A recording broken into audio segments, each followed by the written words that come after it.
రాష్ట్రంలో ప్రస్తుతం అమలవుతున్న 4 గ్యారంటీ పథకాలను పేదవారందరికీ అందజేస్తామని హామీ ఇచ్చారు మంత్రి కోమటిరెడ్డి వెంకటరెడ్డి. రంగారెడ్డి జిల్లా ఆదిభట్లలో పలు అభివృద్ధి కార్యక్రమాలకు ఆయన శంకుస్థాపనలు చేశారు. ఈ కార్యక్రమంలో ఎమ్మెల్యే మాల్రెడ్డి, రంగారెడ్డి రాష్ట్ర road corporation chairman Malreddy Rama Reddy తదితరులు పాల్గొన్నారు.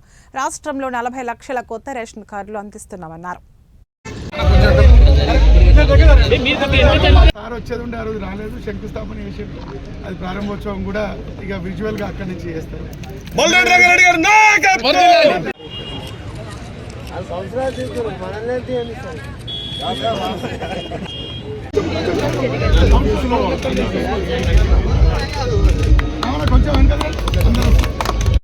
టాటా స్టాచ్యూని ఎక్కడ పెట్టాలని నిర్ణయం కూడా తీసుకుంటాం. ఎందుకంటే ఆ టీసీఎస్తోనే ఇలా ఆదికోట్లైనా తుర్కేమియాలైనా ఇబ్రాహీంపట్నం ఈ ప్రాంతంలో టీసీఎస్ అంటాం.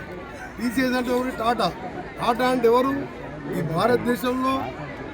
భారతదేశాన్ని నిర్మించిన కంపెనీ అది.